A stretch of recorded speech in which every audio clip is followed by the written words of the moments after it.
I love this recipe from alldayidreamaboutfood.com. The kids love it. This has been a staple for us since I started transitioning the kids. But I've already sprayed a muffin pan with coconut oil. You can also use butter, anything that is non-stick. And I generally make them more like muffins where I don't use the liners. This is such a nice recipe because it's really easy cleanup too. Everything just gets thrown in the blender and you only have one thing to clean. So I'll put the recipe below.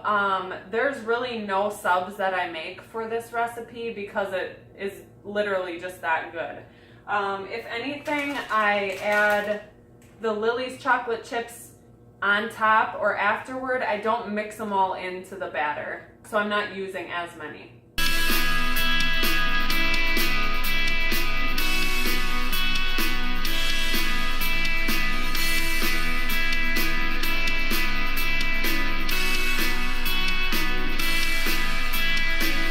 So here's a case where I don't always buy what's cheaper. This Silk almond milk is lower in carbs. It's less than 1 gram of carb per cup. So that's definitely a good trade-off when this one has 2 carbs per cup.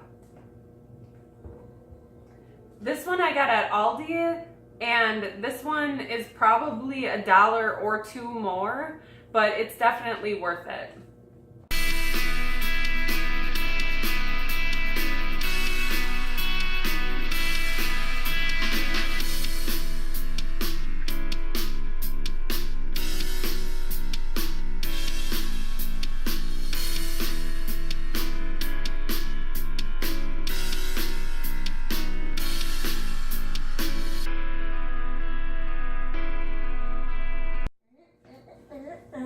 Shake my booty.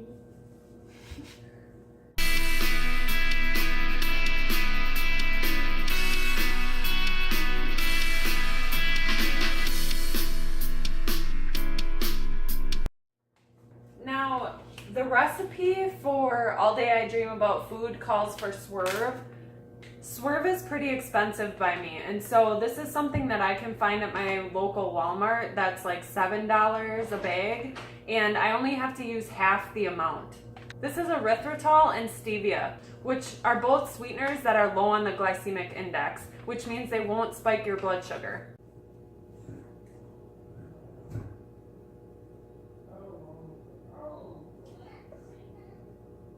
Now, I ended up making a double batch because I accidentally put in too much coconut flour, which is fine by me because the kids love these and it's just going to save me time later on.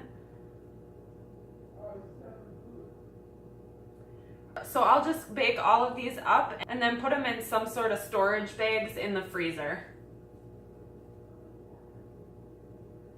And each morning that the kids want to have them, then they can pull them out, put them in the microwave to defrost.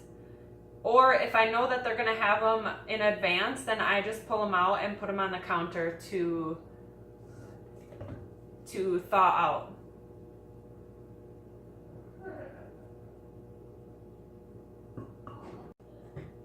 My favorite spatula, I got it with the blender. So we added chocolate chips to the top, and then I just took my finger and pushed them inside for some of them. If you leave all of them on top, these Lily's chocolates will get like a white glaze to them, so where it looks like they've been warmed up and then cooled again. Once you pull them out of the oven, here's what the double chocolate blender muffins look like.